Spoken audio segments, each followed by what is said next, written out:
नाज़रीन, मैं हूं मोहम्मद उस्मान मुगल और आप देख रहे हैं डिजिटल न्यूज़ पॉइंट। और एक मरतबा फिर पाकिस्तान तहरीक इंसाफ के लिए बड़ी ज़बरदस्त खबर है अडयाला जेल से कि सारिया 9 मई के 12 मुकदमात में बुशरा बीबी को बड़ा रिलीफ मिल चुका है। और इस वक्त सीनियर कानूनदान है सलमान सफदर साहब, जो आज इस केस के अंदर बतौर वकील अदालत के अंदर पेश हुए और उन्होंने दलाइल भी दिए और इस केस का अहवाल इनसे हम जानेंगे। सर बताएं कि बड़ी खुशखबरी है पाकिस्तान तहरीक इंसाफ के कारकुनान के लिए कि बुशरा बीबी को सानिया 9 मई के 12 मुकदमात से डिस्चार्ज कर दिया गया है।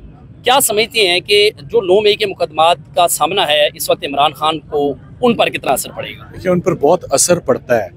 पहली बात तो ये कि ये आप लोगों के लिए भी हैरानगी की बात होगी कि ये महीना चल रहा है अगस्त का 2024 का, तो 9 मई 2023 के वाक़े के बाद कानूनी टीम को भी इसी महीने पता चलता है कि वो इस केस में मुल्ज़िम है।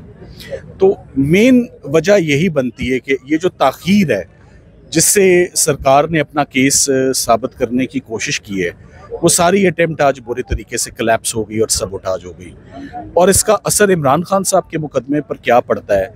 इल्ज़ाम अब जैसे इन्होंने ख़ुद ये बनाया है कि इमरान खान साहब ने और बुशरा इमरान ने मिल के साजिश और इमा की है, और अगर आज एक की हद तक अदालत ने उनको डिस्चार्ज करके बरी ज़िम्मा कर दिया मुकम्मल, तो आप खुद समझ सकते हैं कि जब 20 मुकदमात में ज़मानत हो चुकी हो इमरान खान साहब की, और जो जिनके साथ मिल के उन्होंने इमा और साजिश की वो आज बरी हो जाएं इस केस से, तो फिर उसका इम्पैक्ट इमरान खान साहब के केस पर क्या आता है? इमरान खान साहब का केस 9 मई का ख़त्म हो चुका हुआ है टेक्निकली स्पीकिंग। यही वजह है कि एविडेंस उसमें नहीं है, यही वजह है कि बाकी केसेस पे हाथ रखा जा रहा है। 9 मई के किसी भी केस को आज दिन तक प्रॉपरली जो है इमरान खान साहब की और उनकी वाइफ की हद तक प्रोसिक्यूशन जो है वो नहीं हुई। तो 3 किस्म के एविडेंस बनाने की कोशिश की सरकार ने। सबसे पहले उन्होंने एक एविडेंस बनाया जिसमें चक्री में एक साजिश सुनना साबित उन्होंने करने की कोशिश की कि पुलिस एहलकारों ने चक्री के करीब 4 मई को साजिश सुनी। वो ज़मानतों में जज साहिबान ने उसको डिसमिस और डिस्कार्ड कर दिया। उसके बाद उन्होंने कहा सोशल मीडिया पे जो मटेरियल चल रहा है वो बहुत ख़तरनाक था, उससे 9 मई का वाक़या हुआ है, वो भी जज साहिबान ने सुना और उन्होंने वो भी डिसमिस कर दिया कि इसमें ऐसा कोई मवाद नहीं। और आज फाइनली उन्होंने 3 गवाहों को जिनके उन्होंने 164 के बयान लिए, वो मुल्ज़िम थे FIR में। सो हमराई मुल्ज़िम के बयान की कोई कानूनी वक़्त या कोई कानूनी हैसियत नहीं होती। सो उसके ऊपर आज पूरा इन्हिसार था सरकार का कि इन 3 गवाहों की रोशनी में बुशरा इमरान को इस स्टेज पर बरी ना किया जाए, बल्कि उनको बाकायदा तौर पे 12 मुकदमात पूरे भुगतने चाहिए। जज साहब ने इस बात से डिसएग्री किया और बहुत तफसीली, बहुत मुफस्सल दलाइल जो हैं कानूनी टीम से, फैसल साहब भी मेरे साथ मौजूद थे, बड़े ज़बरदस्त नुक्ते उन्होंने उठाए।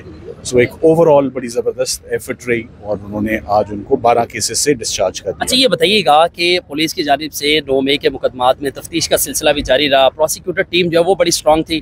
क्या समझते हैं कौन सी ऐसी वजूहात थी जिस पर फाजिल अदालत के जो जज हैं उनको बुशरा बीबी को 12 मुकदमात से जो है वो डिस्चार्ज करना पड़ा? दूसरा ये बताइएगा, इमरान खान के जो 12 मुकदमात थे, 14 मुकदमात हैं, और उनमें क्या समझते हैं कि इस केस के बाद उनको कब तक रिलीफ मिल सकता है? देखिए, जहाँ तक वीकनेस की बात है, वीकनेस वही है। 1.5 साल अगर तफ्तीशी अफसरान एविडेंस कलेक्ट नहीं करेंगे, एक्शन नहीं लेंगे, गिरफ्तारी नहीं लेंगे, तब गिरफ्तारी लें अगर वो जेल से बाहर आने वाले हों, तो उससे फिर अच्छा इंप्रेशन नहीं जाता। एक तो ये बात है, और दूसरा फिर अदालतें एविडेंस की क्वालिटी को भी देखेंगी। जब आप डिस्चार्ज के दलाइल देते हैं सेक्शन 63 में, तो जजेस सारा एविडेंस फिर कंसिडर करते हैं, और सारा एविडेंस कंसिडर करते हुए उन्होंने किसी भी एविडेंस को सेटिस्फैक्ट्री एविडेंस नहीं पाया, वो सारे एविडेंस को रिजेक्ट किया। जहाँ तक रिलीज़ की बात है, बुशरा इमरान की हद तक तमाम केसेस में मैं समझता हूँ उनकी रिलीफ तैयार है। She is ready to go home और I hope that she is able to go home now. Imran Khan साहब की हद तक अभी तक सिलसिला जो है वो ख़त्म नहीं हुआ। रोज़ सुनते हैं कोई नया मुकदमा जो है वो इस वक्त अंडर कंसिडरेशन है या इस वक्त वो बनाया जा रहा है, तो वो अभी तक सिलसिला जारी है। लेट्स सी कि वो कब ख़त्म होते हैं। कानूनी टीम को जो मुकदमा सौंपा जाता है, जी हम उसको खुशअस्लूबी से हम उसको ख़त्म भी कर देते हैं, और अगर हमारे खिलाफ भी फैसला आए तो हम एहतजाज नहीं करते, हम अपील करते हैं। अच्छा, आखिरी सवाल है, और मुझे एहसास भी है कि आप 3 घंटे दलाइल भी देख रहे हैं अदालत में, मुझे ये बताइएगा कि अगर इसमें सरकार अगले स्टेज के ऊपर जाती है तो आप किस तरह इसको फेस करेंगे? और हमने देखा अदालतों से जब भी पाकिस्तान तहरीक इंसाफ को रिलीफ मिला या कोई नया रेफरेंस फाइल कर दिया जाता है या कोई नया मुकदमा मंजर आम पर लाया जाता है, इसके लिए आपकी हिकमत अमली क्या होगी? उसमें मैं there is very little that I can do as a lawyer. हम तो डिफेंड कर सकते हैं एक बनाए हुए मुकदमे को। पॉलिटिकल विक्टिमाइजेशन को तो सिस्टम ने ख़त्म करना है, जजेस ने ख़त्म करना है, इसका एक्शन लेना है, या कोई मफामत चाहिए इसके ऊपर कि सिलसिला ख़त्म होना चाहिए। अब वो चीज़ तो खुल के सामने है कि इमरान खान की क्रिमिनलिटी बनती नहीं है, किसी भी केस में नहीं बनी, कोई करप्शन नहीं है उनकी, कोई जुर्म उनके खिलाफ साबित नहीं हुआ।